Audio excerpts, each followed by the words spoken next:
Friends, ये है हमारा नया चैनल जिस पे हम लोग यूपीएससी, पीपीएससी या जो भी स्टेट पीसीएस होते हैं या जो अधिकारी ग्रेड का एग्ज़ाम का प्रिपरेशन कर रहे हैं, ऐसा कुछ सपना देख रहे हैं, तो उनके सपनों में जिस जिस चीज़ की आवश्यकता होती है, जिसमें सबसे प्रमुख है करंट अफेयर्स, द हिंदू या फिर इस तरह के न्यूज़पेपर का एनालिसिस, जीएस के अलग-अलग सब्जेक्ट को थॉरोली पढ़ाना चैप्टर वाइज, फिर मॉक टेस्ट, प्रैक्टिस सेट, ये सब कुछ इस चैनल पे मैं लेके आऊँगा।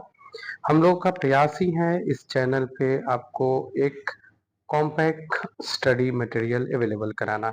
अगर आप प्रिपरेशन कर रहे हैं, चैनल को सब्सक्राइब कर लीजिएगा और ऐसे ही लोगों को शेयर कर दीजिए जिसे इस चैनल की आवश्यकता हो, क्योंकि बहुत यूजफुल होने वाली है ये आपके और उन लोगों के लिए। ये हमारा पहला एनालिसिस है। अगर आपको अच्छा लगता है कमेंट बॉक्स में ज़रूर बताइएगा। इस चैनल पे पहली बार मैं इस एनालिसिस को करने जा रहा हूँ।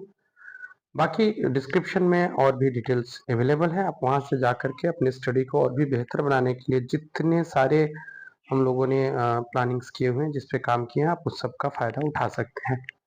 आइए स्टार्ट करते हैं। जो पहला न्यूज़ है वो है ट्रम्प के ऊपर। इन्होंने जो ग्लोबल टैरिफ्स को लगाया है और अब ये टैरिफ वार ट्रेड वार में बदलता जा रहा है। क्यों? क्योंकि चाइना और अमेरिका के बीच ट्रेड वार तो पहले चल ही रहा था। अभी क्या देखने को मिला है, इन्होंने बाकी जो कंट्रीज है उसके लिए 10% का टैरिफ लगा रहे हैं और जब चाइना की बात आ रही है तो यहाँ मोर देन 100% का टैरिफ लगाया जा रहा है। 125% का टैरिफ लगाया जा रहा है।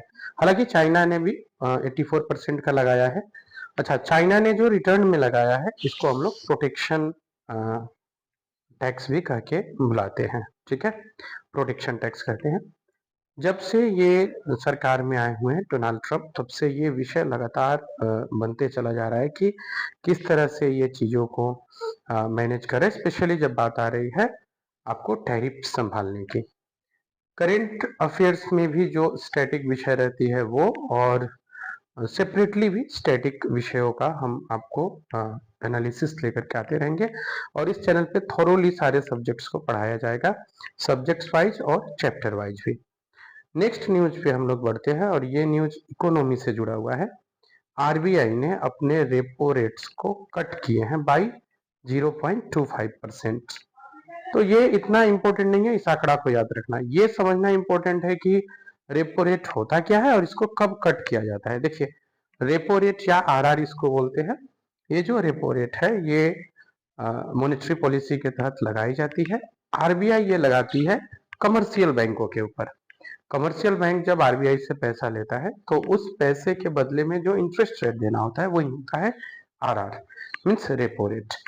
अब इसमें दो विषय आप समझ लीजिए। अगर रेपो रेट ऊपर की ओर जा रहा है मीन्स महंगाई है, अगर रेपो रेट नीचे की ओर आ रहा है, कम हो रहा है, मीन्स महंगाई को कट किया जा रहा है, मीन्स महंगाई रिड्यूस्ड हो रही है।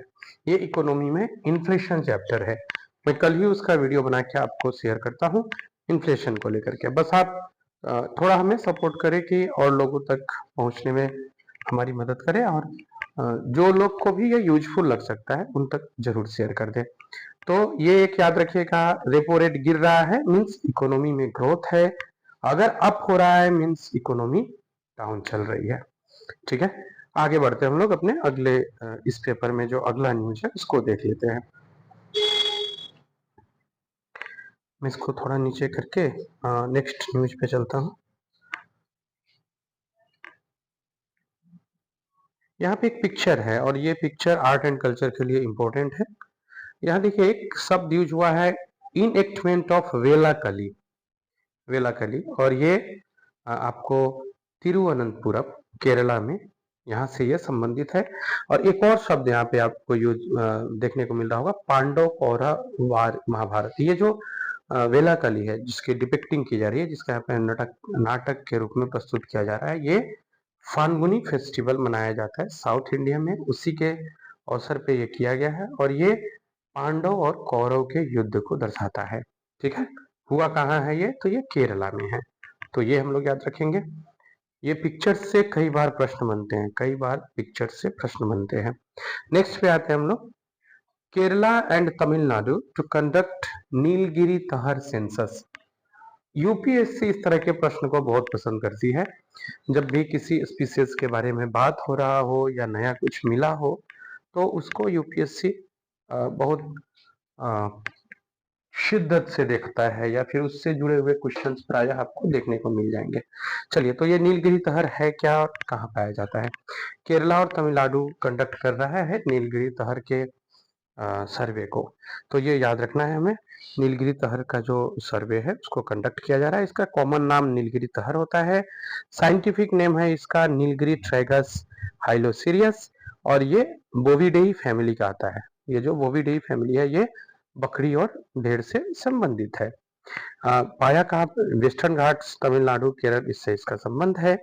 हैबिटेट क्या है? तो ये माउंटेनी क्षेत्र में पाया जाता है। ये इतना रखेंगे। कमेंट बॉक्स में आप मुझे एक बताइएगा कि ये किस शेड्यूल्ड में है।